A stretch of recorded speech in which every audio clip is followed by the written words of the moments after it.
Warahmatullahi wabarakatuh. Alhamdulillahi rabbil alamin wa bihi nasta'in ala umurid dunya waddin. Wassalatu wassalamu ala asyrafil anbiya'i wal mursalin wa ala alihi wa ashabihi ajma'in, amma ba'du. Para abah dan ummahat, ayah bunda yang mencintai Allah dan semoga pula dicintai oleh Allah Subhanahu wa taala.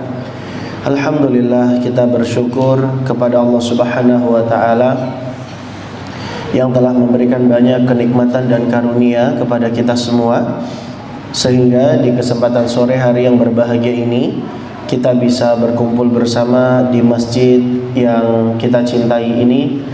Dan kita berdoa kepada Allah Subhanahu wa taala, semoga Allah memberikan keberlimpahan ilmu yang bermanfaat untuk kita semua. Allahumma 'allimna bima yanfa'una wanfa'na bima 'allamtana wa zidna ilma.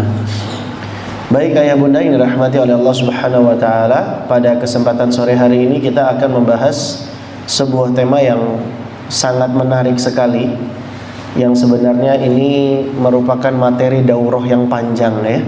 Seni memahami pasangan dan anak, seni berkomunikasi dengan pasangan dan anak. Seni berkomunikasi pada pasangan saja butuh 1 hari pembahasan. Seni berkomunikasi dengan anak juga butuh 1 hari pembahasan. Jadi kita insya Allah sampai besok siap ya. Baik, kita ringkas saja pembahasannya di kesempatan kali ini. Namun sebelum kita mulai mengeja faidah demi faidah dari kajian kita pada kesempatan sore hari ini, seperti biasa untuk menyegarkan suasana kita akan kuis terlebih dahulu. Yang bisa jawab soalnya dapat hadiah. Hadiahnya adalah minuman segar. Baik, soalnya mau yang susah atau yang mudah Pak? Yang mudah saja ya. Baik. Nabi SAW bersabda, tazawwaju al-wadud al-walud, fa inni mukatsirun bikum al-umam.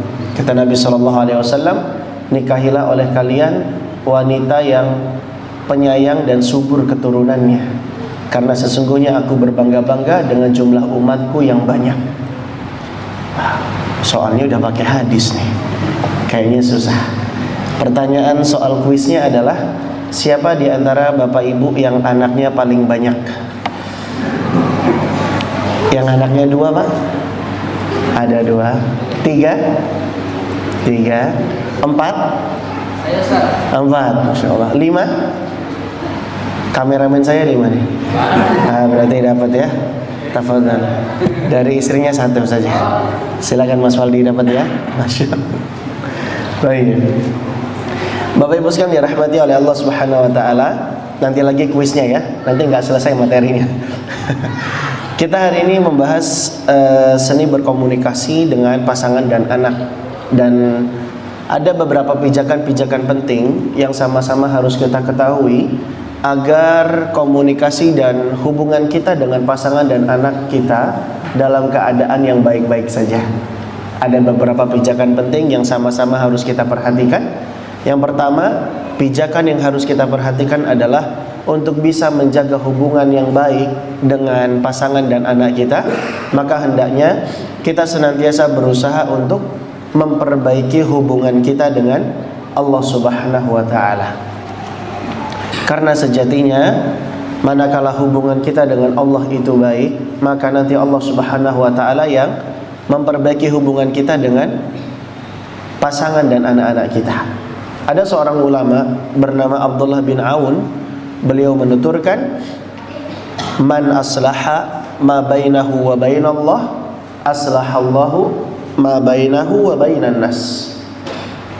Siapa saja yang memperbaiki hubungannya dengan Allah, maka Allah akan perbaiki hubungannya dengan sesama manusia. Diulang Kak Erlan, ini kayaknya bagus buat jadi status WA. Man aslaha ma bainahu wa bainallah, aslahallahu ma bainahu wa bainan nas. siapa saja yang memperbaiki hubungannya dengan Allah, maka Allah akan perbaiki hubungannya dengan sesama manusia. Pasangan kita, anak-anak kita sejatinya juga merupakan manusia. Enggak ada yang jadi monster kan ya? Semuanya manusia. Oleh karenanya, ingin memperbaiki hubungan kita dengan anak ataupun pasangan kita, maka mari kita perbaiki hubungan kita dengan Allah Subhanahu wa taala. Karena sejatinya maksiat-maksiat dan dosa-dosa yang kita lakukan ternyata secara tidak langsung atau secara langsung bisa berdampak pada kualitas hubungan kita dengan pasangan ataupun anak-anak kita. Ada sebagian ulama yang berkata, in asaitullah ra'aitu dzalika fi khuluqi zaujati wa ahli wa dabbati. Sungguh ketika aku bermaksiat kepada Allah, aku melihat dampak buruknya pada perilaku istriku, keluargaku, dan hewan tungganganku. Ternyata maksiat-maksiat yang kita lakukan itu ada pengaruh buruknya pada istri kita, pada anak-anak kita, bahkan hingga pada kendaraan kita. Dan inilah yang disampaikan oleh para ulama agar kita benar-benar berusaha menjaga hubungan kita dengan Allah Subhanahu wa taala. Karena buruknya kualitas hubungan kita dengan Allah, seringnya kita melakukan perbuatan maksiat dan dosa, ternyata berdampak dengan kualitas hubungan kita terhadap keluarga kita. Kak Erlan, tapi saya sering buat dosa, kayaknya keluarga saya baik-baik aja. Nah, itulah bedanya antara kita dengan para ulama. Mereka berbuat satu dosa saja sudah merasakan dampaknya, sedangkan kita yang mungkin dosanya sudah sangat banyak, sudah menggunung tinggi, tidak lagi dapat dihitung dengan jari tangan dan jari kaki, sehingga perbuatan satu dosa itu kita tidak lagi bisa mendeteksi apa dampak dan pengaruh buruknya. Kita berdoa kepada Allah Subhanahu wa taala, semoga Allah senantiasa memberikan taufik dan hidayah kepada kita sehingga kita bisa menjaga hubungan kita dengan Allah Subhanahu wa taala. Maka ini pijakan yang pertama agar sama-sama kita perhatikan untuk senantiasa mensolehkan pribadi kita, memperbaiki hubungan kita dengan Allah Subhanahu wa taala. Ini pijakan pertama di dalam seni berkomunikasi dengan pasangan dan anak. Kemudian yang kedua, pijakan kedua yang harus kita sama-sama perhatikan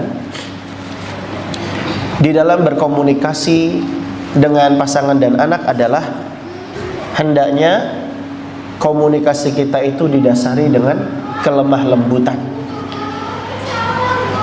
Karena di dalam mendidik, di dalam mengajar, di dalam membersamai keluarga kita, itu sejatinya adalah sebuah rangkaian tanasuh, saling nasihat menasehati, yang itu semua merupakan bingkai dalam amar ma'ruf nahi mungkar. Yang mana kata Ibnu Taimiyah rahimahullahu ta'ala, di dalam mendidik, di dalam mengingatkan, rukunnya itu ada 3. Yang pertama al-ilmu, yang kedua ar-rifqu, dan yang ketiga as-sabru. Inilah 3 rukun penting di dalam amar ma'ruf nahi mungkar, di dalam mendidik, membersamai dan mengingatkan. Yang pertama ilmu, yang kedua kelemah lembutan, dan yang ketiga kesabaran. Ternyata kelemah lembutan dan kesabaran menjadi 2 di antara 3 rukun penting di dalam mendidik dan beramar ma'ruf nahi mungkar. Oleh karenanya ayah bunda dan teman-teman sekalian yang dirahmati oleh Allah Subhanahu wa taala, Allah Subhanahu wa taala mengingatkan Nabi sallallahu alaihi wasallam untuk senantiasa berlaku lemah lembut. Karena sekiranya seseorang tidak berlaku lemah lembut, maka orang-orang akan menjauh dari kita. Allah Subhanahu wa taala berfirman, "Fabima rahmatin minallahi linta lahum." Maka berkat rahmat Allah, engkau Muhammad berlaku lemah lembut terhadap mereka. Walau kunta faddan ghalidhal qalbi lam faddu min haulik. Sekiranya engkau bersikap keras dan berhati kasar, tentulah mereka menjauhkan diri dari sekitarmu. Kata Syekh Sulaiman Ar-Ruhaili ketika menafsirkan ayat ini, beliau katakan, Nabi saja yang merupakan manusia mulia, jika ia tidak lembut dan bersikap keras lagi kasar, maka orang-orang pasti akan menjauh darinya. Apalagi kita, yang tentu derajat kita jauh di bawah Nabi SAW. Apalagi kalau kita ini bersikap keras, berhati kasar, maka orang-orang pasti akan menjauh dari kita semua. Maka mari kita berkaca ayah bunda dan teman-teman semua dirahmati oleh Allah. Sudahkah kita menjadi seseorang yang berperangai lemah lembut di keluarga kita? Sekiranya diri kita jauh dari kelemah lembutan, maka kita khawatirkan istri dan anak-anak kita inginnya menjauh dari kita. Inginnya justru malah orang tuanya kalau bisa tidak ada di rumah, pasangannya kalau bisa tidak ada di dekat dirinya. Karena kalau ada di dekatnya justru malah marah-marah. Kalau kita belajar usul fikih Bapak Ibu sekalian, kita belajar yang namanya ahkamut taklifiyah, hukum-hukum taklifi. Ada berapa Bapak Ibu hukum-hukum taklifi? Kayaknya nggak ada yang tahu. Hadiahnya HP kalau gitu. Jangan ya, deg-degan juga nanti kalau ada yang bisa. Hukum taklifi ada berapa? 2 atau 3? Hah? 2 atau 3? Iya, yang benar 5 ya. Hukum-hukum taklifi itu ada 5. Yang pertama wajib, sunnah, makruh, mubah, haram. Oh, yang itu Kak Erlan, ngomong dong.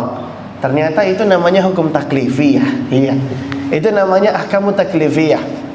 Wajib, sunnah, mubah, makruh, haram. Kita ingin mengambil faidah dari 5 istilah hukum taklifiyah ini. Kalau wajib itu kan kalau dikerjakan mendapat pahala, kalau ditinggalkan berdosa. Artinya yang wajib ini harus selalu ada. Kalau sunnah dikerjakan berpahala, kalau nggak dikerjakan nggak apa-apa. Dari segi eksistensinya, yang sunnah ini diharapkan adanya, tapi kalau nggak ada juga nggak apa-apa. Kalau mubah, ada atau nggak adanya nggak masalah. Wujuduhu ka'adamihi. Yang keempat makruh. Kalau ada nggak apa-apa, tapi kalau nggak ada itu lebih diharapkan. Ada lagi yang kelima, haram. Kalau haram ini kan dikerjakan dapat dosa ya, ditinggalkan justru malah berpahala. Berarti dari segi eksistensinya dia tidak diharapkan, tidak boleh ada bahkan ya. Dan kalau ada justru malah menambah masalah. Kalau kita melihat eksistensi 5 hukum taklifiyah ini dari segi keberadaannya, kira-kira kita ini sosok insan yang seperti hukum taklifi yang mana? Kalau di rumah, apakah kita ini seperti sosok yang wajib, yang keberadaannya sangat diharap-harapkan bahkan harus selalu ada, yang kalau nggak ada orang rumah merasa hilang dan hampa? Atau kita ini seperti yang sunnah, yang kalau nggak ada nggak apa-apa, tapi kalau ada ya nggak apa-apa juga sih, yang diharapkan juga keberadaannya? Atau kita seperti yang mubah, ada atau nggak adanya nggak memberikan dampak apa-apa di rumah? Atau kita ini yang seperti yang makruh, diharapkan ketidakadaannya, tapi kalau ada juga nggak masalah? Atau na'udzubillah, apakah kita seperti hukum taklif yang haram, yang justru malah keberadaannya di rumah itu tidak diharapkan, bahkan yang diharapkan adalah justru kita tidak berada di rumah? Kira-kira Bapak Ibu, kita ini seperti porsi hukum taklifi yang mana ketika kita di rumah? Adakah istri dan anak-anak kita benar-benar mengharapkan keberadaan kita di rumah? Dan adakah keberadaan kita benar-benar sudah memberi manfaat bagi orang-orang keluarga kita yang ada di rumah? Oleh karenanya Bapak Ibu sekalian dirahmati oleh Allah, pentingnya kita sebagai seorang insan yang sudah berkeluarga untuk berusaha menjadi orang-orang yang lemah lembut. Karena kalau kita tidak lemah lembut, keluarga pun enggan dekat-dekat dengan kita. Adalah Nabi SAW mencontohkan kita untuk berlemah lembut dengan pasangan. Masya Allah, Nabi SAW itu punya panggilan sayang kepada Bunda Aisyah radhiyallahu anha. Apa panggilannya? Humairah. Karena Bunda Aisyah itu kulitnya putih dan ada sedikit kemerahan, maka dipanggil dengan Humairah. Kalau istri saya Kak Erlan kulitnya hitam, panggilnya apa ya Kak Erlan? Apa Pak? Pakai bahasa Arab aja, jangan pakai bahasa Inggris ya Pak. Kalau bahasa Arab masih agak indah, sauda. Kalau bahasa Inggris blacky Pak. Jangan ya Pak ya, tidak romantis kalau blacky Pak ya. Nah, ini Nabi SAW contohkan kita untuk berlemah lembut kepada pasangan. Nabi bahkan sampai-sampai memberikan panggilan sayang. Bahkan Nabi terkadang mengajak Bunda Aisyah untuk lomba lari. Sepulang dari perang, Nabi berkata kepada pasukan, taqaddamu, maju kalian, duluan. Lalu kemudian Nabi ajak Bunda Aisyah untuk lomba lari bersamanya. Ta'ali hatta usabiqaki, kemarilah Aisyah, aku akan mengalahkanmu. Masya Allah. Ini menunjukkan kalau Nabi SAW itu berlemah lembut kepada pasangannya. Dalam Sunan Abi Daud diterangkan, Nabi kalau keluar menuju masjid, dia sempatkan untuk mencium istrinya. Dalam riwayat yang lain dijelaskan, Nabi begitu lemah lembut kepada pasangan hingga Nabi pun mandi bareng bersama istrinya, meletakkan kepala di paha istrinya. Dan bagaimana dengan kita, bapak-bapak sekalian dirahmati oleh Allah? Sudahkah kita berlemah lembut dengan pasangan kita? Begitu pula berlemah lembut kepada anak. Nabi SAW sangat berlemah lembut kepada anak kecil. Saat Nabi SAW sujud, dua cucunya tiba-tiba naik di atas punggungnya. Lalu kemudian Nabi sengaja memperlama sujudnya. Sampai-sampai para sahabat bertanya keheranan, kenapa kok Nabi sangat lama sekali di dalam sujudnya? Maka Nabi SAW katakan, karihtu an uajjilahu hatta yaqdiya hajatahu. Aku tidak suka kalau aku menyegerakan sujudku sampai mereka menuntaskan hajatnya untuk menaiki punggungku. Nabi marah kepada cucunya yang naiki punggungnya? Jawabannya tidak. Nabi SAW bersabar. Sebagian orang tua kalau anaknya ngikut-ngikut gerakan sholat dianggap mengganggu. Hehehe, jangan ganggu. Padahal sejatinya sang anak itu sedang belajar meniru Bapak Ibu sekalian. They learn what they see, they act what they get. Mereka belajar dari apa yang mereka lihat. Mereka belajar, mereka berbuat dari apa yang mereka dapat. Justru anak kalau niru-niru gerakan kita sholat, bahkan naikin-naikin punggung kita saat sholat, sejatinya mereka sedang belajar untuk meniru apa yang kita lakukan. Justru proses pembelajaran itu sedang berjalan Bapak Ibu sekalian. Maka Nabi tidak marah. Bahkan pernah Nabi SAW menyuruh Anas bin Malik. Anas bin Malik itu pelayan beliau. Dan saat itu Anas bin Malik usianya masih kecil sekali. Suatu kali Nabi SAW menyuruh Anas bin Malik untuk mengerjakan suatu hajat. Tapi setelah berjalan waktu yang cukup lama, kok Anas bin Malik gak pulang-pulang.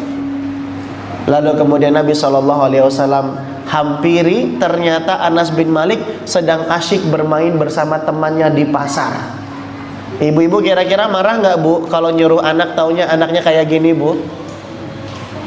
Kok nggak jawab? Menyembunyikan amalan ya? Menjaga keikhlasan? Kak Erlan, kalau anak saya disuruh nggak nurut, nggak tak apa-apain, paling tak gitu ya. Nabi SAW apakah marah? Nabi SAW datangi Anas bin Malik, dijimpit bajunya dari belakang. Nabi tersenyum, kemudian Nabi bertanya, ya Unais, dhahabta haitsu ma amartuka? Wahai Anas, apakah kamu sudah mengerjakan apa yang aku perintahkan? Apa kata Anas? Anas mengatakan, na'am, sa'adhabu ya Rasulullah. Iya ya Rasul, saya berangkat sekarang wahai Rasul. Ini potret pelajaran tentang kelemah lembutan yang sangat indah. Kalau sekiranya pesan sudah tersampaikan tanpa harus marah-marah, ngapain harus marah? Jadi nggak boleh marah nih Kak Erlan. Kita katakan Nabi pernah marah tidak Bapak Ibu? Nabi pernah marah. Tapi tegas itu ada tempatnya. Namun hukum asal pendidikan dan pengasuhan adalah dengan kelemah lembutan.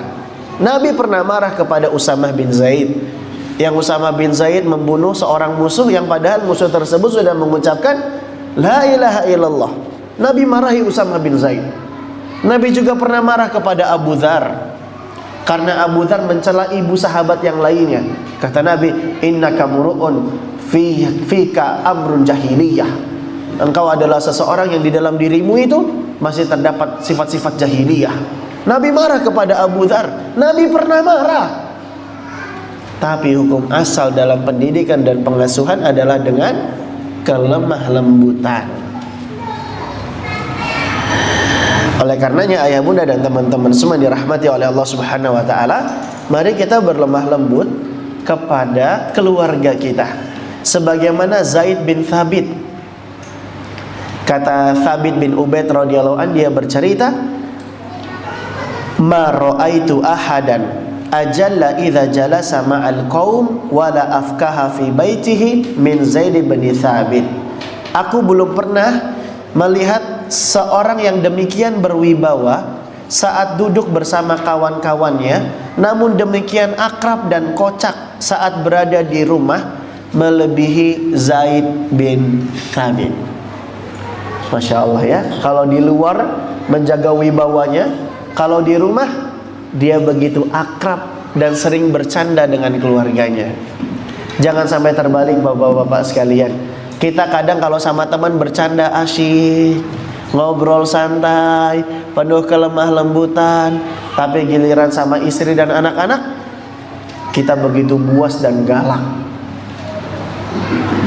Di luar bagai kucing, di dalam rumah bagai singa.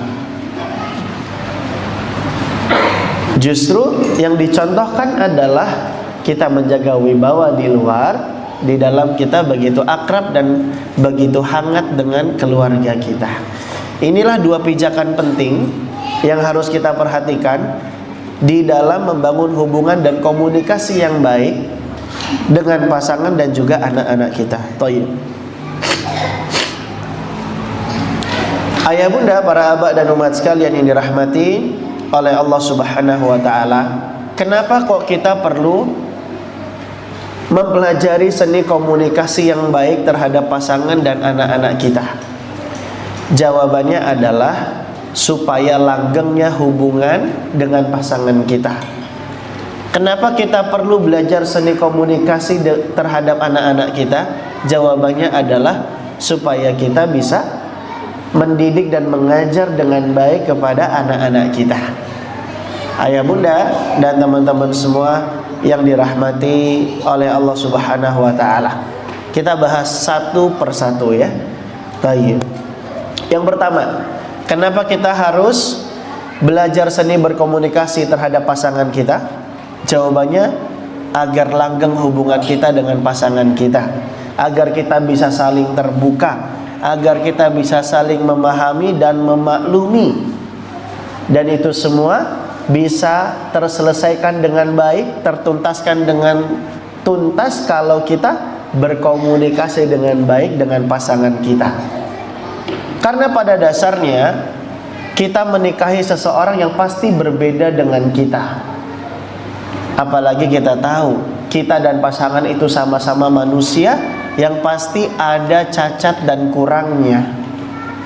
Oleh karenanya Syekh Sulaiman Ar-Ruhaili mengatakan, faminad dhawabiti syar'iyyati lil 'ushrati baina zawjain an yudrika kullu wahidin minaz zawjaini anna kulla wahidin fihi ma yuhibbu wa qad yujadu fihi ma yukrahu.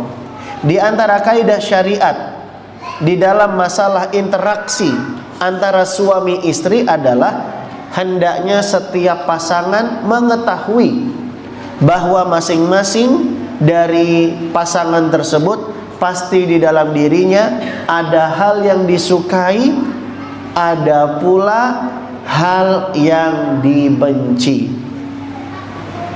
Ini kata Syekh Sulaiman Ar-Ruhaili hafizahullah ta'ala. Dan ini sesuai dengan apa yang disabdakan oleh Nabi SAW. La yafraq mu'minun mu'minah in kariha mu'minan khuluqan radiya minha akhar. Janganlah seorang lelaki mukmin membenci seorang wanita mukminah.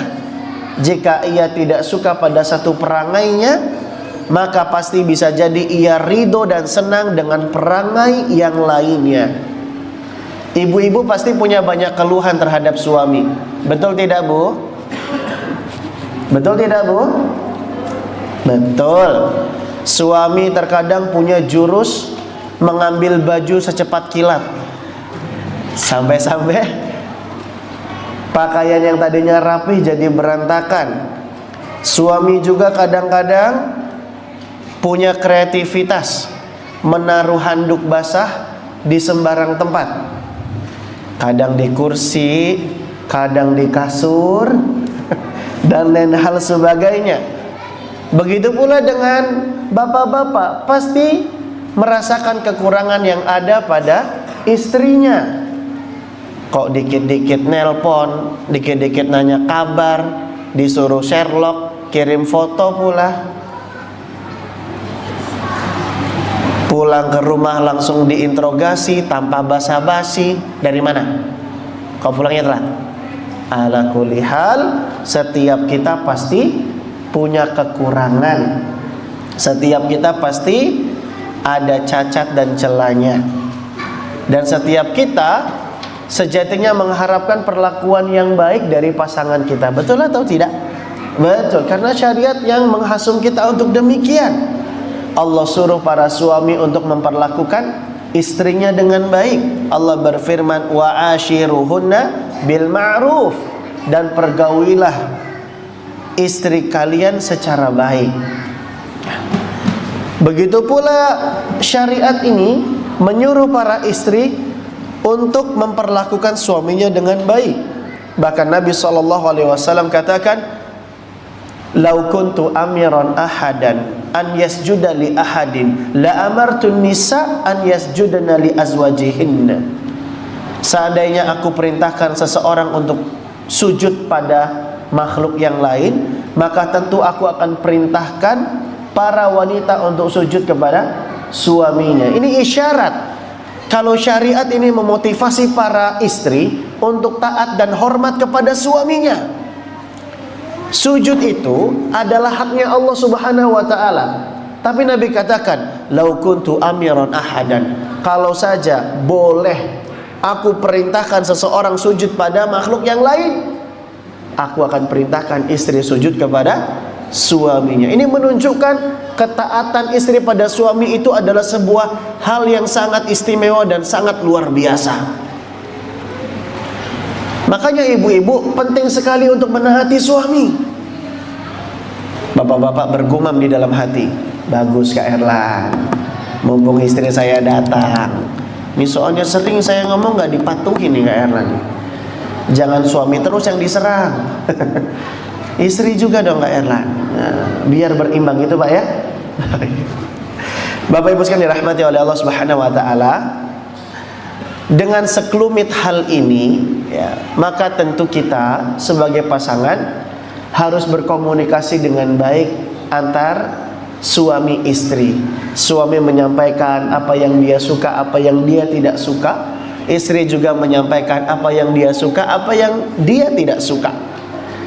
Meskipun demikian ya, nanti selanjutnya setelah mengutarakan apa yang dirasa, apa yang disuka dan apa yang tidak disuka, kemudian yang kita harapkan setelahnya bukanlah saling menuntut satu sama lain, tapi yang kita harapkan adalah justru adanya saling menerima satu sama lain.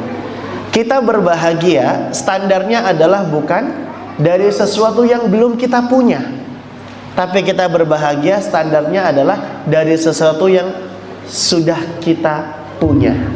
Bisa dipahami maksudnya Pak? Dengan istri kita yang keadaannya seperti sekarang pun kita sudah bahagia. Adapun kemudian istri berubah karena kita sudah terbuka dan berkomunikasi, menyampaikan apa yang kita suka, apa yang tidak kita suka, maka nanti akan bertambah kebahagiaan kita. Begitu pula ibu-ibu. Sekarang ibu-ibu harus sudah merasa bahagia dengan bagaimanapun kondisi suami kita. Nanti kalau suami berubah, maka bahagia kita akan jadi bertambah setelahnya. Jangan sampai kita bahagia standarnya adalah karena menuntut sesuatu yang belum kita punya. Pasti kita nanti akan lebih capek perasaannya. Oleh karenanya Bapak Ibu sekalian rahmati oleh Allah Subhanahu wa taala, berkomunikasi yang baik dengan pasangan itu adalah sebuah hal penting yang harus sama-sama kita perhatikan. Begitu pula terhadap anak-anak kita. Kita juga harus belajar seni berkomunikasi kepada anak-anak kita, karena itu yang akan memudahkan proses pembelajaran dan pendidikan terhadap anak-anak kita. Penting membangun keterhubungan di saat kita mengajarkan dan memberikan pesan-pesan. Apa dalilnya? Surat Luqman ayat yang ke-13, di mana Allah Subhanahu wa taala berfirman, mengabadikan nasihat Luqman kepada anaknya, ya bunayya la tusyrik billah inna syirka la zulmun azim. Wahai anakku, janganlah engkau berbuat syirik kepada Allah, karena sesungguhnya kesyirikan merupakan kezaliman yang paling besar. Apa kaitannya ayat ini dengan pembahasan seni berkomunikasi dengan anak, membangun keterhubungan dengan anak dalam proses pendidikan? Mari kita lihat untayan nasihat Luqman. Nasihat ini diabadikan di dalam Al-Quran, pasti ada pelajaran yang terkandung di dalamnya. Allah katakan, ya bunayya la tusyrik billah inna syirka la zulmun azim. Kata para ulama, di dalam nasihat Luqman ini terlihat bagaimana Luqman berusaha membangun keterhubungan dan menyentuh hati sang anak. Dari mana kita tahu? Luqman mengawali nasihatnya dengan ucapan ya bunayya, wahai anakku. Anak bahasa Arabnya ibnun, anakku ibni. Tapi di sini di sapaan Luqman dikemas dalam bentuk isim tasghir. Salah satu makna isim tasghir adalah bimakna tadlil, menunjukkan kedekatan, keakraban, kehangatan, dan penuh dengan kasih sayang. Sebenarnya Luqman bisa saja menasihati anaknya tanpa diawali dengan kata ya bunayya la tusyrik billah inna syirka la zulmun azim. Langsung saja begitu pesannya, bisa-bisa saja. Tapi Luqman mengawali dengan sapaan ya bunayya, wahai anakku. Maka dari sini kita jadi tahu bagaimana Luqman mengajari kita agar menjadi orang tua yang senantiasa bersemangat untuk membangun keterhubungan dengan anak. Karena bagaimana kita bisa memberikan pengajaran dan pesan kalau tidak dibangun keterhubungan yang baik antara orang tua dengan anak. Kaidahnya connection before correction. Pentingnya membangun koneksi sebelum kita memberikan koreksi. Wajar orang tua memerintahkan anaknya tapi anaknya justru membantah. Wajar anak-anak tidak mengindahkan nasihat dari orang tuanya. Karena apa? Karena tidak diawali dengan membangun keterhubungan. Oleh karenanya ayah bunda yang dirahmati oleh Allah Subhanahu wa taala, dari sini kita jadi tahu pentingnya untuk membangun komunikasi yang baik, membangun keterhubungan dengan anak-anak kita. Di antara caranya adalah dengan berusaha untuk berkomunikasi dengan baik pada anak lewat sapaan yang penuh dengan keakraban, kedekatan, dan kehangatan. Ya bunayya, wahai anakku, la tusyrik billah, janganlah engkau berbuat syirik kepada Allah. Ini pesannya. Inna syirka la zulmun azim, karena sesungguhnya kesyirikan merupakan kezaliman yang paling besar. Nah, di sini sebenarnya nasihat Luqman ini indah sekali ini. Kata para ulama, di nasihat ini terpenuhi dua kaidah penting di dalam mendidik dan mengajar, yaitu sentuh hati dan sentuh akal. Ini dua kaidah penting dalam pendidikan dan pengajaran, sentuh hati dan sentuh akal. Sentuh hati dari kalimat ya bunayya. wahai anakku, sentuh akalnya dari nasihat la tusyrik billah, dan juga adanya ta'lil, penyebutan alasan kenapa nggak boleh berbuat syirik kepada Allah. Banyak orang tua melarang anak-anaknya tapi tidak disertai dengan alasan setelahnya, sehingga logika anak tidak tercerahkan dan tidak terpuaskan. Maka ayah bunda, ini Luqman ajari kita untuk mengiringi alasan-alasan kalau kita memberikan sebuah larangan dan warning kepada anak. La tusyrik billah, jangan berbuat syirik kepada Allah. Kenapa nggak boleh berbuat syirik? Inna syirka la dzulmun adzim, karena sesungguhnya kesyirikan merupakan kezaliman yang paling besar. Nah, jangan berdiri di atas meja, nanti kalau jatuh bisa sakit. Sebutkan alasannya. Banyak sebagian orang tua yang melarang anak tapi nggak pakai alasannya. Jangan berdiri di atas meja. Kenapa, Mi? Pokoknya nggak boleh. Wajar kalau anak sering mengulangi. Kenapa nggak kita sebutkan alasan? Karena kita justru harus mencontoh Luqman. Tapi kalau nyebutin alasan juga, sebutin alasan yang benar ya Bapak Ibu ya. Karena ada sebagian orang tua yang nyebutin alasan tapi nggak benar. Nah, kalau nyapu yang bersih, nanti kalau nggak bersih, istrinya berewokan. Nah, ini pakai alasan tapi alasannya tidak benar. Justru kalau sebab akibatnya nggak benar, ini bisa terjatuh dalam syirik kecil, tatoyur. Oleh karenanya Bapak Ibu semua dirahmati oleh Allah Subhanahu Wa Taala, dari nasihat Luqman ini kita diajari pentingnya untuk belajar berkomunikasi dengan anak, pentingnya untuk membangun keterhubungan dengan anak, pentingnya untuk menyentuh hati anak. Dan menyentuh hati anak itu, membangun keterhubungan itu tidak hanya dengan sapaan saja. Nabi Muhammad SAW ajari kita bagaimana seni-seni yang lainnya. Di antaranya apa? Mengekspresikan rasa cinta. Apa-apa? Mengekspresikan rasa cinta.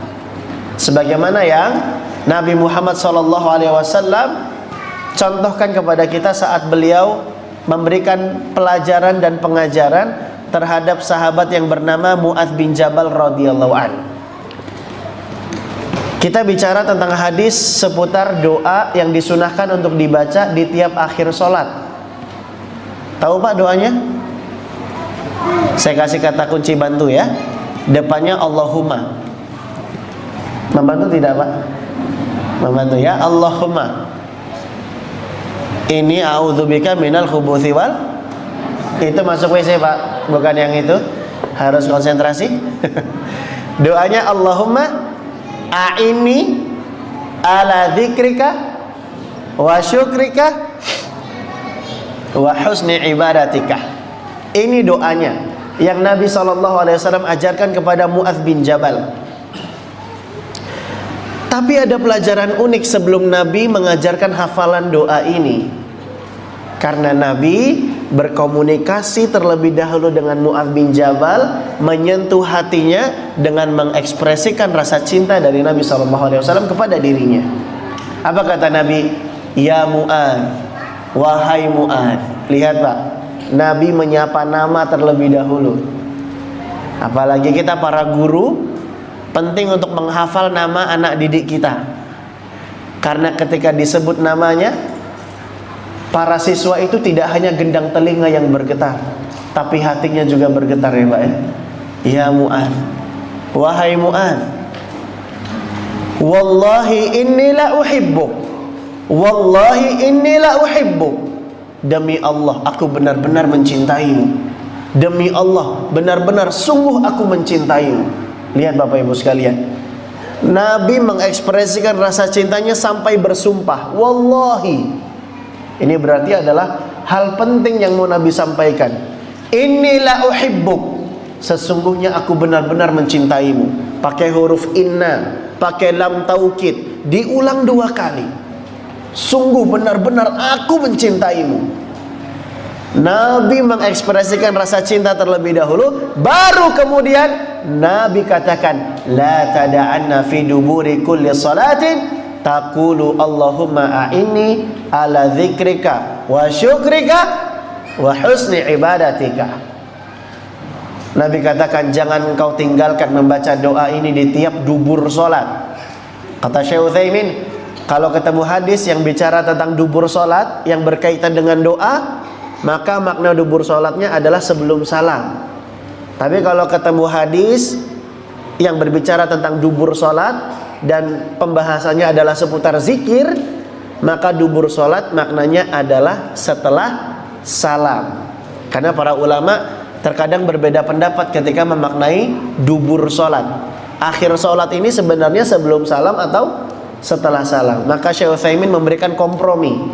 Kalau doa berarti dibacanya sebelum salam. Kalau zikir sesudah salam. Nah, Nabi ajari Mu'adz bin Jabal untuk menghafal doa ini di setiap akhir solat sebelum salam. Dan uniknya Nabi ngajarin hafalan doa ini dengan mengekspresikan rasa cintanya terlebih dahulu. Ayah bunda, para abah dan ummahat sudah pernah belum nyuruh anaknya ngafal Quran didahului dengan mengekspresikan rasa cinta seperti ini? Nah, ayo ngafal nak, Umi sayang kamu karena Allah. Nak, Abi cinta banget sama kamu nak. Ayo nak ngafal Quran nak. Masya Allah, ini pelajaran yang indah. Di sini Nabi ingin mencontohkan kepada kita bahwa sejatinya apa yang kita perintahkan kepada anak kita itu sebenarnya merupakan sebuah ekspresi tanda sayang dan tanda cinta kita kepada anak-anak kita. Banyak anak-anak yang nggak paham kalau dia disuruh ngafal Quran sama ayahnya, itu sebenarnya ayahnya menunjukkan tanda cintanya. Ayah pengen kamu jadi ahli Quran nak. Ayah pengen kamu nanti masuk surga nak. Ayo ngafal Quran nak. Ayah cinta sama kamu nak. Tapi banyak orang tua yang masih enggan, sungkan mengekspresikan rasa cintanya seperti ini. Pernah tidak Bapak Ibu menunjukkan rasa sayang seperti ini kepada anak? Nah, ayah sayang sama kamu, ngafal Quran nak. Atau jangan-jangan ibu-ibu kalau nyuruh anak ngafal Quran pakai marah-marah, Bu. Ngafal, main terus, dah. La haula wala quwata illa billah. Jangan sampai Bapak Ibu, anak-anak kita trauma disuruh ngafal Quran gara-gara kita yang salah di dalam memerintahkan mereka. Jangan sampai ngafal Quran jadi beban buat mereka karena hanya dikarenakan alasan takut dimarahi atau dihukum oleh orang tuanya.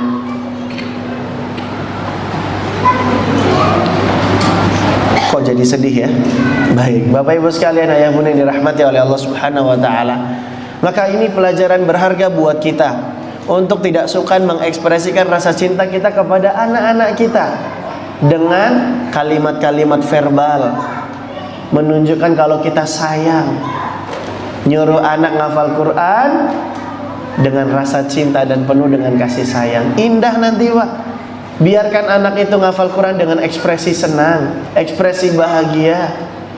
Ngafal Quran dalam keadaan sedih, dalam keadaan sebel. Kira-kira bisa cepat hafal nggak Pak? Hukum asalnya ketika anak psikologinya merasakan senang, dia akan lebih cepat hafal, dia akan lebih mudah cepat paham. Betul atau tidak Bapak Ibu sekalian? Itulah sebabnya kenapa Nabi SAW ketika menasihati Ibnu Abbas tentang pelajaran-pelajaran penting seputar akidah, Nabi berikan nasihat ini bukan ketika sedang di kelas berduaan, bukan, tapi ketika Nabi sedang di atas kendaraan. Diceritakan dalam sebuah riwayat bahwa Ibnu Abbas dibonceng oleh Nabi SAW. Kemudian Nabi di atas kendaraan, Nabi berpesan, "Ya ghulam, inni u'allimuka kalimat, ihfazillaha yahfazka, ihfazillaha tajidu tujahak, idza sa'alta fas'alillah, wa idza sta'anta fasta'in billah," dan seterusnya. Nabi katakan, "Wahai nak, aku akan ajari engkau beberapa kalimat. Jagalah agama Allah, maka Allah akan menjagamu. Jagalah agama Allah, maka Allah akan ada di hadapanmu. Jika engkau meminta, mintalah pada Allah. Jika engkau mohon pertolongan, mohonlah pada Allah," dan seterusnya. Nabi sampaikan nasihat penting ini ketika sedang berada di atas kendaraan. Kata Syekh Adil Al-Hamdan Al-Ghamidi di dalam kitab Al-Ihtifal bi Ahkam wa Adabil Atfal, dari hadis ini kita jadi tahu kalau Nabi itu adalah pendidik terbaik. Nabi tahu kondisi seorang anak di atas kendaraan, pada dasarnya mereka merasakan happy dan senang. Itulah sebabnya Nabi manfaatkan kondisi perasaan ini untuk memberikan pesan-pesan pengajaran. Karena hati yang sedang merasa senang akan lebih mudah cepat paham, akan lebih mudah cepat hafal. Maka Bapak Ibu, sudahkah kita mengkondisikan di rumah ketika anak ngafal ayat-ayat Quran, ngafal doa-doa, hadis-hadis, matan-matan kitab, mereka menjalaninya dengan ekspresi bahagia dan senang. Maka ini renungan buat kita Bapak Ibu sekalian. Berkomunikasi dengan anak, menyentuh hati anak dan membangun keterhubungan dengan anak, bisa juga dengan mengekspresikan rasa cinta, seperti yang dilakukan oleh Nabi SAW kepada sahabat Mu'adz bin Jabal. Berkomunikasi dengan anak pula akan berlangsung dengan baik kalau kita bisa saling mendengarkan. Ada kata saling di sini Bapak Ibu ya. Karena biasanya orang tua terlalu egois. Pokoknya orang tua yang ngomong, orang tua yang doktrin, tapi orang tua terkadang tidak mau mendengarkan apa yang menjadi keluhan anak-anaknya. Namanya komunikasi itu Bapak Ibu adalah proses yang melibatkan dua pihak, dua arah, dan ada kata saling di sana. Apa salahnya Bapak Ibu sekalian mendengarkan apa yang menjadi curhatan-curhatan dari anak-anak kita? Bukankah Nabi Ibrahim alaihissalam menjelaskan kepada kita semua bagaimana beliau membangun kelekatan dengan anaknya dengan selalu berusaha memperhatikan apa yang menjadi pandangan anaknya. Dari mana kita tahu? Kisah seputar menyembelih Nabi Ismail alaihi salam. Bapak Ibu bisa buka Quran surat As-Saffat ayat 102. Bagaimana Nabi Ibrahim alaihi salam disuruh oleh Allah Subhanahu wa taala untuk menyembelih anaknya. Falamma balagha ma'ahu as-sa'ya qala ya bunayya inni ara fil manam anni athbahuk fanzur madza tara. Dan tatkala Nabi Ismail sudah sampai di usia matang, kata para ulama, ini usia matang bukan usia ketika anak masih kecil, tapi usia ketika anak sudah beranjak besar, beranjak dewasa. Karena di usia inilah orang tua berada di puncak rasa sayangnya kepada anak-anaknya. Ini kalau anak zaman sekarang bilangnya lagi zayang-zayangnya ini Pak ya. Karena anak yang berusia besar ini dia jadi semakin mandiri, tidak lagi terlalu merepotkan orang tuanya, bahkan bisa bantu orang tuanya dan meringankan beban orang tuanya. Itulah sebabnya di usia matang ini puncak rasa cinta dan sayang seorang ayah ataupun ibu akan semakin tinggi dan besar terhadap anaknya. Di saat puncak-puncak rasa sayang ini, Allah uji Nabi Ibrahim. Allah suruh Nabi Ibrahim untuk menyembelih anaknya. Nabi Ibrahim itu kekasih Allah Bapak Ibu sekalian. Wa takhadallahu Ibrahim khalila. Allah jadikan Ibrahim sebagai kekasih. Kita yakin Nabi Ibrahim pasti akan menjalankan perintah Allah menyembelih anaknya. Tapi apakah Nabi Ibrahim ketika setelah dapat wahyu dia ujuk-ujuk langsung ambil golok, langsung nyembelih anaknya? Tidak. Nabi Ibrahim justru berkomunikasi dan meminta pandangan anaknya. Ya bunayya, wahai anakku, ini ara fil manam, aku bermimpi, ani asbahuk, disuruh menyembelihmu. Fangzur madza taro, coba terangkan apa pendapatmu. Ya Allah. Kemudian sang anak pun berkata, ya abatif al ma tumar, satajiduni insyaallahu minas sabirin. Wahai ayahku, kerjakan apa yang diperintahkan kepadamu, niscaya engkau dapati aku termasuk orang-orang yang bersabar. Ketika orang tua mau mendengarkan anak, maka eksistensi anak jadi merasa teranggap. Anak merasa dihargai. Anak merasakan dipandang keberadaannya. Dan kalau orang tua itu sudah saling berkomunikasi dengan anak, anak akan merasa nyaman dengan orang tuanya, Bapak Ibu sekalian. Orang tua yang mau mendengarkan pendapat anak, anak akan merasa lekat dengan orang tuanya. Sehingga anak tidak sungkan untuk bercerita kepada orang tuanya. Inilah indikator kelekatan orang tua dengan anak, Bapak Ibu sekalian. Kalau anak mau cerita sama orang tuanya, berarti anak ini lekat dan dekat kepada orang tuanya. Sebaliknya, kalau anak enggan curhat dan cerita kepada orang tuanya, ini menandakan anak ini tidak lekat dan tidak dekat kepada orang tuanya. Dan inilah yang terjadi pada Nabi Yusuf dan Nabi Yakub alaihi wassalam. Nabi Yusuf itu tidak sungkan cerita kepada ayahnya Nabi Yakub alaihi salam. Nabi Yusuf bercerita, "Inni ra'aitu ahada asyara kaukaba wasyamsa wal qamar ra'aituhum li sajidin." Wahai ayah, aku bermimpi melihat 11 bintang, 1 matahari dan 1 bulan. Aku lihat mereka bersujud kepadaku. Ini kata para ulama menunjukkan kelekatan antara Nabi Yusuf dengan Nabi Yakub alaihissalam, karena tidak sungkan bercerita. Oleh karenanya Bapak Ibu sekalian, kalau anak sudah mau bercerita pada kita, ayo direspon dengan baik dan tepat. Jangan sampai anak kapok bercerita kepada kita karena kita tidak memberikan respon dan kepedulian yang tepat. Anak pengen cerita sama ayah yang baru pulang dari kerja. Ayah, aku mau cerita, aku mau tanya. Nanti sama Umi sana. Ayah lagi capek nih. Ya Allah, terpotek-potek Pak hati anak nih Pak. Begitu pula dengan ibu-ibu, anaknya udah mau cerita. Umi, aku mau cerita Mi. Tadi Mi, aku ngelihat ada cowok ganteng banget Mi. Apa? Uminya responnya langsung ngegas, langsung marah-marah. Akhirnya anak kapok cerita dengan orang tuanya. Padahal kalau anak udah mau cerita, didengerin dulu Pak, nanti baru bisa kita arahkan. Sebagaimana Nabi Yakub alaihissalam mengarahkan anaknya, "Ya bunaya, la taqsus ru'yaka ala ikhwatik fayakidu laka kaida." Wahai nak, jangan kau ceritakan mimpimu kepada saudara-saudaramu.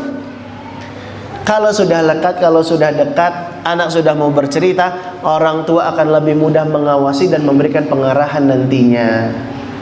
Oleh karenanya Bapak Ibu sekalian dirahmati oleh Allah Subhanahu wa taala, penting kiranya bagi kita untuk membangun keterhubungan dengan anak, membangun komunikasi yang baik kepada anak, membangun kelekatan dengan anak.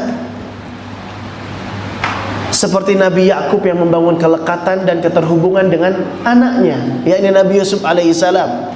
Sehingga kemudian Nabi Yakub menjadi orang tua yang berkesan. Nabi Yusuf itu Bapak Ibu, dia pernah diajak berbuat zina oleh seorang wanita yang cantik jelita dan punya kedudukan, karena dia adalah istri pembesar Mesir kala itu.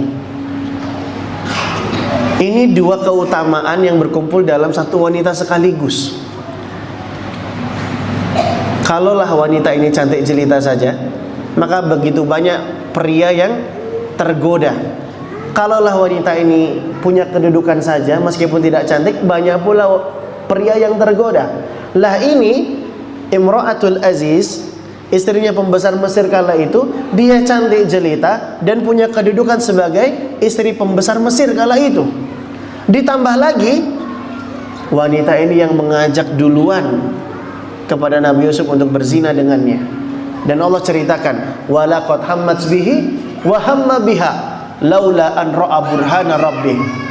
Allah ceritakan di surat Yusuf ayat ke-24, sungguh wanita tersebut berhasrat pada Nabi Yusuf, dan Nabi Yusuf pun berhasrat pada wanita tersebut. Laula an ra'a burhana rabbih, andai kata Nabi Yusuf tidak melihat tanda dari Robnya. Karena melihat tanda dari Robnya, Nabi Yusuf berpaling dari ajakan wanita tersebut. Kadzalika linasrifa anhu su'a wal fahsya innahu min ibadinal mukhlasin.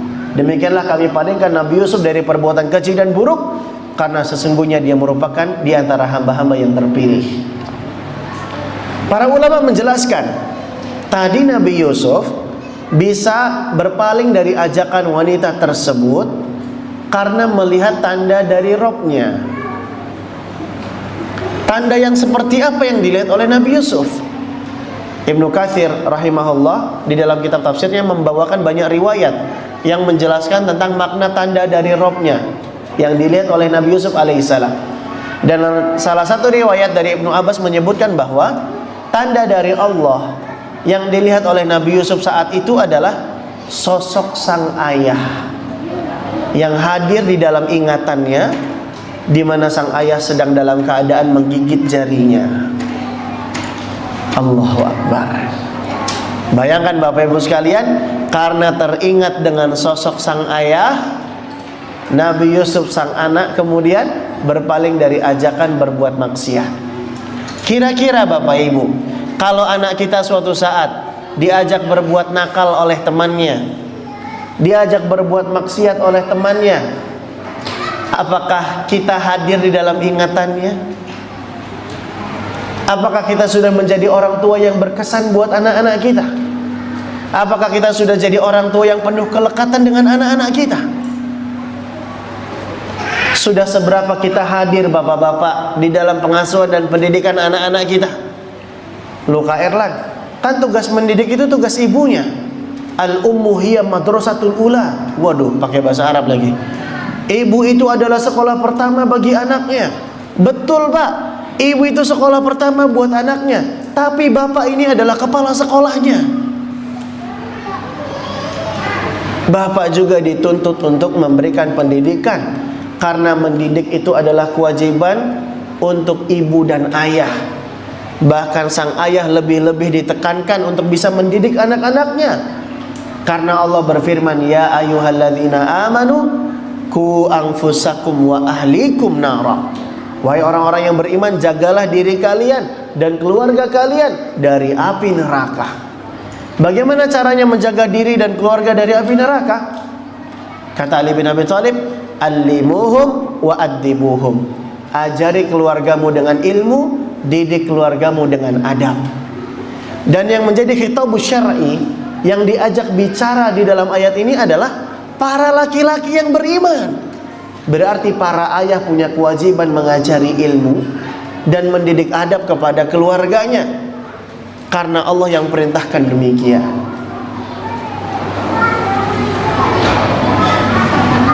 Oleh karenanya Bapak Ibu semua dirahmati oleh Allah Subhanahu wa taala, Ibnu Umar radhiyallahu anhu mengatakan, adib ibnaka, didiklah anakmu, fa innaka mas'ulun, karena sesungguhnya kamu nanti akan ditanya, madza allamtahu, madza adabtahu, apa yang sudah kamu ajarkan, apa yang sudah kamu didik untuk anak-anakmu.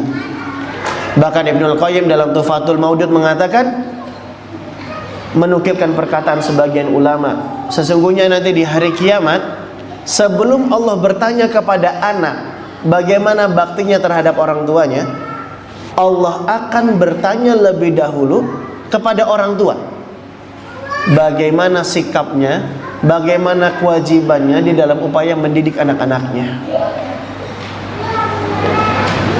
Oleh karenanya Bapak Ibu sekalian yang dirahmati oleh Allah Subhanahu wa taala, mari kita terlibat di dalam membersamai dan mendidik anak-anak kita.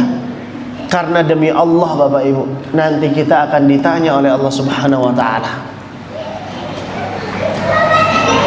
Mumpung masih ada kesempatan, mari kita perbaiki hari-hari yang tersisa untuk membangun kelekatan dengan anak-anak kita, untuk membersamai tumbuh kembang mereka, mendidik dan mengajari mereka. Semoga Allah Subhanahu wa taala bimbing kita dan berikan taufik kepada kita sehingga kita bisa menjadi orang tua yang baik buat anak-anak kita, menjadi orang tua yang berkesan, menjadi orang tua yang pandai berkomunikasi dan pandai memahami anak-anak kita dan pasangan kita. Jam 5 tepat. Wassallallahu ala nabiyyina wa ala alihi wa ashabihi ajma'in. Akhiru da'wana alhamdulillahi rabbil alamin. Kita lanjut ke sesi pertanyaan. Mau bertanya atau mau ditanya? Ini soalnya ada kuis ini. Ini tadi buat yang anaknya 5 ya Pak ya. Ini Pak, kameramen Pak. Anaknya 5 ini Pak.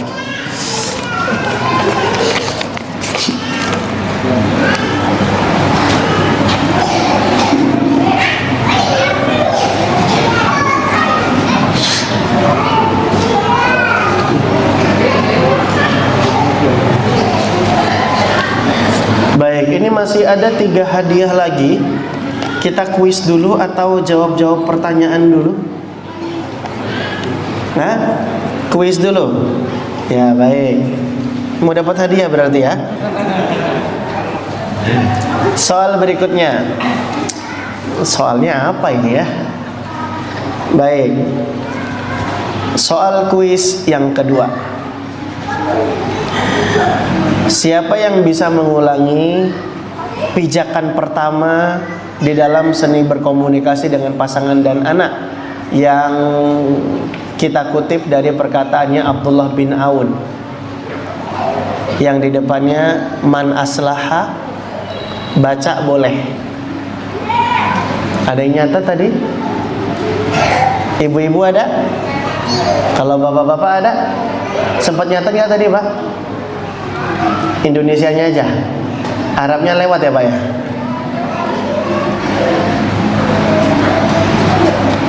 Ada bapak-bapak? Silakan. Man aslaha bainahu wa bainallah, aslaha bainahu wa bainan nas.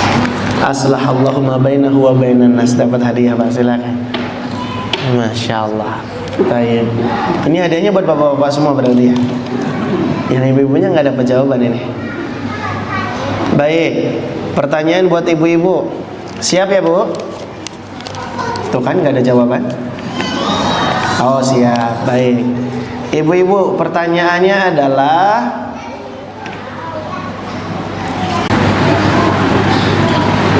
Nabi Yusuf alaihissalam tadi bisa berpaling dari ajakan wanita berbuat maksiat.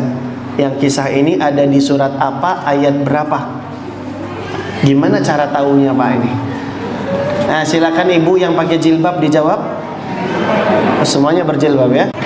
Ada mic-nya ya? Oh baik, silakan.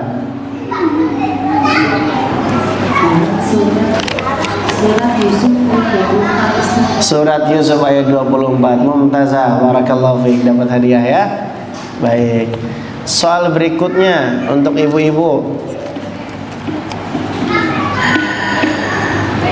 Ada kaidah innal ajra yuqaddaru bil masyaqqah.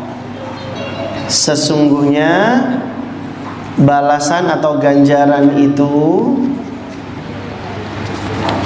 sebanding dengan kesulitan saat mengerjakan amalan tersebut. Maka pertanyaannya adalah, siapa di antara ibu-ibu yang rumahnya paling jauh dari Masjid Jami Al-Hidayah? Nah, silakan dirembuk ibu-ibu. Dan lalu yang paling jauh dikasih mic-nya. Bismillah, saya dari Malaka Jaya, Duren Sawit. Malaka Jaya, Duren Sawit. Daerah mana itu? Perumnas Klender. Oh, yang dekat pasar itu ya? Ya, benar. Oh, padahal saya asal nebak barusan ya. Baik. Ya sudah, dapat hadiah Bu. Silakan ya. Baik. Cuma sembarang nyebut pasar aja ternyata benar Pak ya. Ya.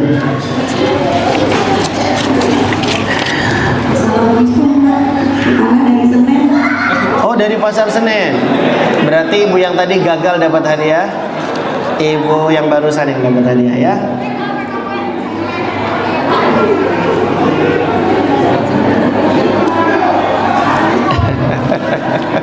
Baik, ada lagi? Assalamualaikum Ustaz. Ya. Saya dari Tangerang Selatan. Tangerang Selatan. Yang Pasar Senen gagal. Tangerang Selatan yang dapat. Ada lagi?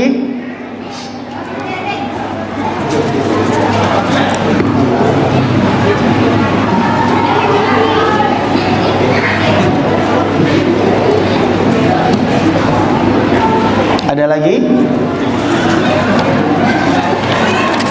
Sudah?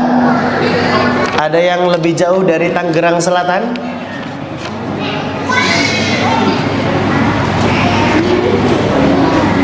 Tidak ada? Baik, terakhir berarti ya. Tangerang Selatan yang dapat berarti Pak. Tafadhali.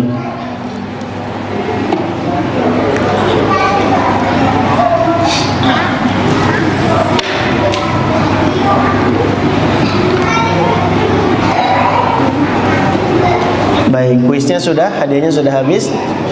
Kalau gitu kita jawab pertanyaan ya. Nah, alhamdulillah, assalatu wassalam ala rasulillah, wala hawla wala quwata illa billah, amma ba'du. Taib, ini ada pertanyaan, Ustadz Afwan. Alhamdulillah, ana dikaruniakan anak laki-laki, dan ana kasih nama Uwais Al-Qarni. Berharap anak-anak ana seperti Uwais Al-Qarni. Bisakah itu menjadi doa bagi ana? Oh, berarti maksudnya bolehkah memberi nama anak dengan nama Uwais Al-Qarni? Iya. Di dalam Islam, konsep nama itu sangatlah penting. Makanya ada pepatah Arab menyebutkan likulli rajulin min ismihi nasibun. Setiap orang akan mendapat pengaruh dari namanya. Makanya Bapak Ibu, kalau kita tahu 4 paman Nabi Shallallahu Alaihi Wasallam, 2 masuk Islam, yang 2 tidak masuk Islam. Yang masuk Islam siapa Pak? Hamzah dan juga Abbas. Yang tidak masuk Islam Abu Thalib dan juga Abu Lahab. Nah, Abu Thalib dan Abu Lahab ini bukan nama asli Pak, ini nama kunyah. Nama aslinya siapa? Abu Thalib itu nama aslinya Abdul Manaf. Sedangkan Abu Lahab nama aslinya Abdul Uzza. Ini Al-Manaf, Al-Uzza ini nama berhala semua Pak. Lihat bagaimana ini sebuah hal yang terlihat seperti kebetulan, tapi ini ada hikmah yang sangat luar biasa di dalamnya Bapak Ibu sekalian. Abu Thalib dan Abu Lahab kita tahu 2 paman Nabi ini tidak masuk Islam. Dan ini bisa jadi karena ada pengaruh dari namanya. Oleh karenanya dalam Islam konsep nama itu sangat penting. Bahkan Nabi SAW ketika hendak merubah kota Madinah, membangun peradaban dari kota Madinah, yang Nabi lakukan pertama kali apa? Merubah namanya. Dulu nama Madinah apa Pak? Yathrib, dari kata tathrib. La tathriba alaikumul yaum. Tathrib artinya celaan. Tidak ada celaan buat kalian mulai hari ini. Ini seperti perkataan Nabi Yusuf kepada saudara-saudaranya. Tathrib artinya jelek ini Pak. Ibnu Hajar katakan lagi, tathrib dari kata sarab, artinya kerusakan. Ala kulli hal, Nabi rubah nama Madinah terlebih dahulu menjadi Tobah atau Thayyibah. Ada banyak ya, dalam kitab Mu'jamul Buldan dijelaskan nama lain dari kota Madinah ada 29 nama. Ala kulli hal, Nabi sangat perhatian dengan masalah nama. Dan begitulah Islam mengajarkan kita. Makanya kalau William Shakespeare mengatakan apalah artinya sebuah nama, kita katakan di dalam Islam sangat berarti yang namanya nama. Oleh karenanya kita disunahkan untuk memberikan nama-nama yang baik kepada anak-anak kita. Urutannya yang paling atas yang disunahkan itu adalah memberikan nama dengan nama Abdullah atau Abdurrahman. Nabi SAW bersabda, Inna ahabba asma'ikum ilallahi Abdullahi wa Abdurrahman. Sesungguhnya nama kalian yang paling dicintai oleh Allah adalah Abdullah dan Abdurrahman. Boleh juga memberikan nama kepada anak dengan nama yang disandarkan dengan nama-nama Allah. Jadi selain Abdullah atau Abdurrahman, boleh juga Abdul Aziz, Abdul Rauf, Abdul Wadud. Siapa lagi? Ya sebut saja Abdul Razak, Abdul Manan, Abdul Muhsin dan seterusnya. Jadi Abdul dinisbatkan dengan nama Allah Subhanahu wa taala. Boleh juga memberikan nama kepada anak dengan nama-nama nabi atau nama-nama para sahabat atau nama-nama orang soleh. Sehingga memberikan nama Uwais kepada anak boleh atau tidak? Tentu saja boleh. Kita berharap anak kita seperti Uwais Al-Qarni yang berbakti kepada orang tuanya. Begitu Bapak Ibu ya? Tayyib. Jadi terjawab ya pertanyaannya ya. Nah, iya. Kemudian pertanyaan berikutnya, Assalamualaikum Kak. Waalaikumsalam. Bagaimana terapi paling tepat saat menghadapi anak tantrum atau ngamuk-ngamuk? Ibu juga lagi capek. Anak disuruh menjauh dulu tetapi nggak mau. Makasih Kak Erlan. Bapak Ibu sering menghadapi anak tantrum? Dilihat dulu usianya usia berapa. Kalau di usia 3 tahun, 4 tahun ya, 5 tahun yang memang ini adalah usia anak-anak itu normal mengalami tantrum, maka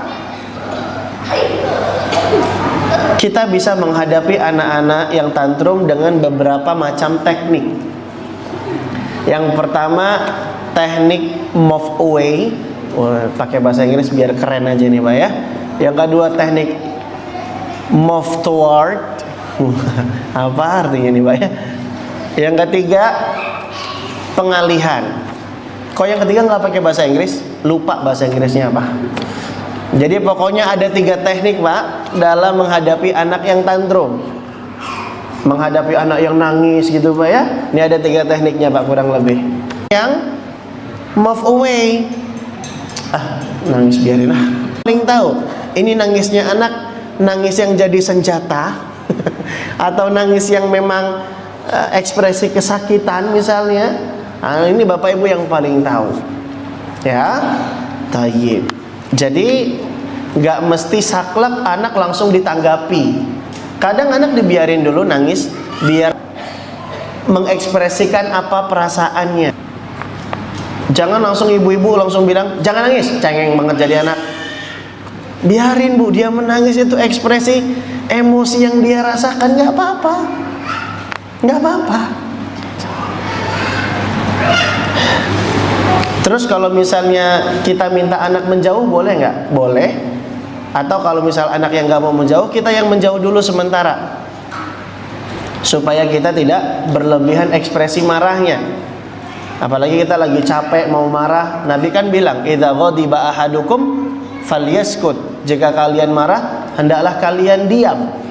Nah, maka ya sudah, daripada kita marah berlebihan, mending diam. Daripada kita ngomong justru malah makin marah, mending diam. Atau ubah posisi seperti kata Nabi SAW. Kalau lagi berdiri, duduk. Kalau duduk, tidur. Atau kalau enggak lagi marah, apa yang harus kita lakukan? Berwudu. Innal ghadaba minasyaiton wa innasyaiton minan nar. Sesungguhnya marah itu dari setan dan setan itu berasal dari api. Maka redamlah amarah itu dengan berwudu. Itu ya. Taib. Atau kita minta anak menjauh dulu atau kita yang menjauh dulu, nggak apa-apa. Gitu Bapak Ibu ya. Taib. Bagian ulama memakruhkan. Dan nggak perlu juga kita yang namanya udah 2 suku kata langsung ganti nama jadi 1 suku kata, nggak ada masalah Pak ya. Taib. Kemudian bolehkah meletakkan nama Nabi Muhammad, bukan nama Nabi Muhammad, tapi nama Muhammadnya ya di tengah kata? Apakah harus selalu di awal? Nggak ada masalah. Kalau ada yang melarang, coba datangkan dalilnya. Itu saja jawabannya ya. Taib. Wallahu a'lamu bishawab.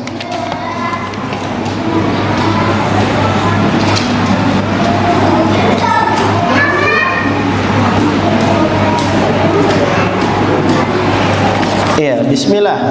Bagaimana cara menangani anak yang mempunyai sifat pemalu? Padahal saya tahu pemalu itu sifat yang baik untuk anak perempuan.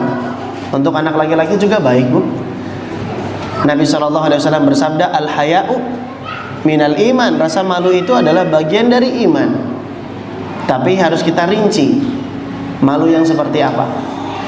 Ibunya melanjutkan, ini berbanding terbalik dengan dunia pendidikan zaman sekarang yang membutuhkan interaksi dari siswa atau siswinya. Nah, makanya perlu kita rinci Bapak Ibu, malu seperti apa yang terpuji, malu seperti apa yang tercela. Malu yang terpuji adalah malu ketika kita berbuat maksiat, malu kalau kita berbuat nakal, malu kalau kita amalnya kurang. Ini malu yang terpuji. Kalau malu yang tercela gimana? Malu dalam belajar, malu dalam bertanya. Ini malu yang tercela. Maka harus diterangkan kepada anak kita. Dalam dunia pengajaran harus berani. Jangan malu untuk bertanya, jangan malu untuk mengakui kalau kita tidak tahu. Jangan malu untuk menjawab pertanyaan. Karena dulu Ibnu Umar radhiyallahu anhuma pernah ditanya oleh Nabi SAW beserta dengan para sahabat senior lainnya. Nabi tanya, pohon apa yang paling mirip dengan orang yang beriman? Para sahabat bingung, nggak ada yang tahu jawabannya. Bahkan sahabat senior semisal Abu Bakar dan Umar pun tidak angkat tangan, tidak memberikan jawaban.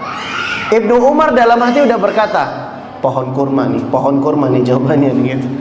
Tapi dia sungkan karena ada sahabat senior nggak kasih jawaban, dia malu. Anak kecil mau mencoba menjawab.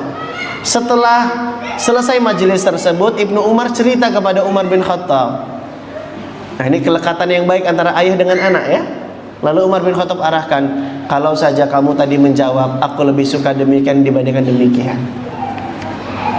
Nah, di sini Umar memotivasi anaknya untuk tidak malu menyampaikan jawabannya di saat belajar. Jadi justru saat belajar, Bu, kita tanamkan sifat berani dan rasa ingin tahu pada diri anak. Begitu, Bu ya.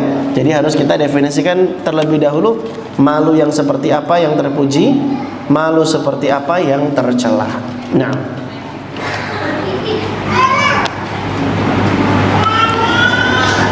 Kak Erlan terkait berikan alasan yang benar seiring dengan pemberian larangan kepada anak. Yang pertama, apakah ada batasan menjawab pertanyaan anak sejauh mana? Karena sang anak rasa ingin tahunya besar, namun inisiatifnya belum tumbuh dengan baik, seiring lebih memilih bertanya dibanding mencoba. Yang kedua, adakah tips untuk mendidik anak dengan rasa ingin tahu yang besar? Baik, ini mungkin pertanyaannya seputar seni merespon pertanyaan anak ya. Iya, seni merespon pertanyaan anak itu beda-beda Bapak Ibu sekalian. Yang pertama, bisa jadi kita respon pertanyaan anak dengan cara apa? Dengan cara menjawab pertanyaan anak dengan memuaskan logikanya. Bahkan lebih dari itu, kita juga melebihkan pertanyaan dengan memberikan jawaban yang lebih lengkap untuk anak kita, gitu ya. Seperti halnya yang dilakukan oleh Nabi Shallallahu Alaihi Wasallam ketika Nabi ditanya tentang bolehkah berwudu dengan air laut. Apa jawaban Nabi? Huwa tuhuru ma'uhu wal hillu maitatuhu. Kata Nabi SAW, boleh berwudu dengan air laut karena airnya suci lagi mensucikan dan bangkai hewannya halal. Padahal yang ditanya oleh orang ini adalah bolehkah berwudu dengan air laut? Nabi jawab boleh, bahkan Nabi lebihkan jawabannya, yaitu bangkai hewannya juga boleh dimakan, halal. Ini kata para ulama, Nabi sengaja melebihkan jawaban karena Nabi tahu ini sangat bermanfaat buat si anak atau buat si penanya, lebih tepatnya ya. Nabi tahu ini sangat bermanfaat, faedahnya buat si penanya, maka kemudian Nabi tambahkan jawabannya meskipun tidak ditanya. Maka Bapak Ibu, ini seni merespon pertanyaan yang pertama. Jawabkan pertanyaan-pertanyaan anak, dengan demikian akan tumbuh trust, akan tumbuh rasa percaya anak kepada orang tuanya. Jangan sampai anak-anak nggak mau lagi nanya kepada orang tua. Karena apa? Karena orang tua tidak menumbuhkan rasa trust dirinya di hadapan anak-anaknya. Ya meskipun kalau nggak tahu ya bilang nggak tahu. Allahu a'lam, nak, ayah nggak tahu. Tapi nanti ayah akan berjuang, nanti ayah akan tanya ustadz ya nak ya. Semoga nanti ustadz bisa bantu jawab. Nanti kita cari sama-sama jawabannya nak ya. Gitu. Tapi jangan wallahu a'lam terus pak. Ini aku nanya ayah kok nggak tahu terus ya ayah ya. Ya sholat zuhur berapa rakaat? Allahu a'lam.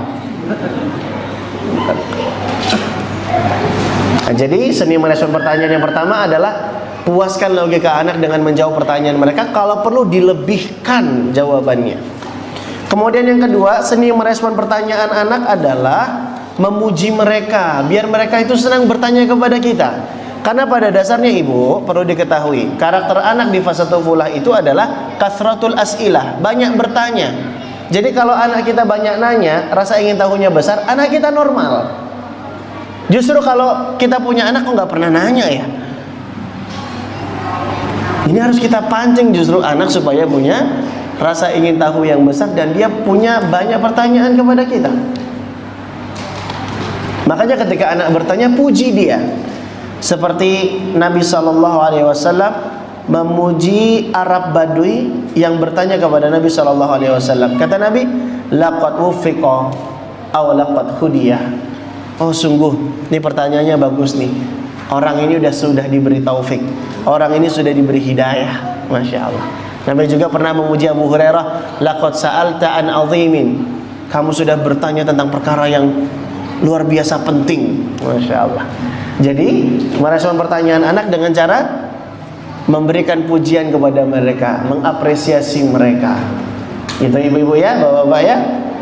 Lalu kemudian seni merespon pertanyaan anak, kalau memang kita tidak tahu jawabannya dan siapapun gak bakal mengetahuinya, maka alihkan saja pertanyaannya dengan kita arahkan pada hal yang positif. Misalnya anak nanya, ayah, wajah Allah tuh kayak gimana sih? Bapak-bapak kalau ditanya gini gimana pak jawabnya pak? Wajah Allah tuh kayak gimana sih? Allah katanya ada, kok nggak kelihatan? Emang Allah kayak gimana sih bentuknya? Waduh, ini bikin orang tua kelabakan ini. Gimana jawabnya? Arahkan pada hal yang positif. Seperti halnya orang Arab Badui yang bertanya kepada Rasulullah SAW. Dia tanya kepada Nabi, mata sa'ah, kapan kiamat terjadi? Nabi tahu nggak apa jawabannya? Nabi nggak tahu jawabannya kapan. Nabi nggak jawab pertanyaan ini. Nabi justru malah balik bertanya dan mengarahkan pada hal yang positif. Nabi tanya, madza a'dataha? Memangnya sudah apa yang kamu persiapkan untuk hari kiamat? Arab Badunya menjawab, hubbullah wa rasulih. Kata dia, aku nggak menyiapkan apa-apa selain cinta kepada Allah dan Rasulnya. Maka kemudian Nabi mengatakan, anta ma'a man ahbabta. Kamu bersama dengan yang kamu cintai. Nah, kalau anak nanya wajah Allah, santai aja bang, gak usah kelabakan. Kita yang balik bertanya, ayah, wajah Allah tuh kayak gimana sih? Adik mau lihat wajah Allah? Mau. Oh mau. Sama ayah juga mau. Adik-adik tahu nggak? Kalau ternyata penghuni surga nanti akan dapat tambahan kenikmatan, yaitu bisa melihat wajah Allah. Allah berfirman, lilladzina ahsanul husna waziyadah. Bagi orang-orang yang berbuat baik ada balasan terbaik, yaitu surga, waziyadah, dan tambahan kenikmatan di surga, yaitu bisa melihat wajah Allah Ta'ala. Adik mau lihat wajah Allah? Mau. Kalau gitu berusaha jadi penghuni surga, jadi orang yang semangat berbuat baik. Mau nggak berbuat baik? Mau. Ya rajin beribadah ya. Kita nggak jawab pak, tapi mengarahkan mereka pada hal yang positif. Ini seni merespon pertanyaan bapak ibu sekalian. Itu kalau pertanyaannya semua orang pasti nggak bakalan tahu. Tapi kalau ada kemungkinan tahu atau ada kemungkinan untuk searching dulu aja pak. Abi, kenapa ya Bi? Kok ketika sholat itu kita ngucapin salam, assalamualaikum warahmatullahi, tapi kok nggak ada yang jawab waalaikumsalam? Waduh.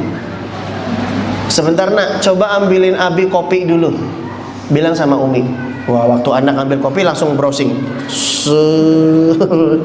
Youfit.com. Nggak ada lagi jawabannya. Aduh, gimana nih? Cari di website lain. Seret. Wah, dapat. Oh, anak pulang bawa kopi menghampiri kita. Oh, sini nak, Abi ceritain sini.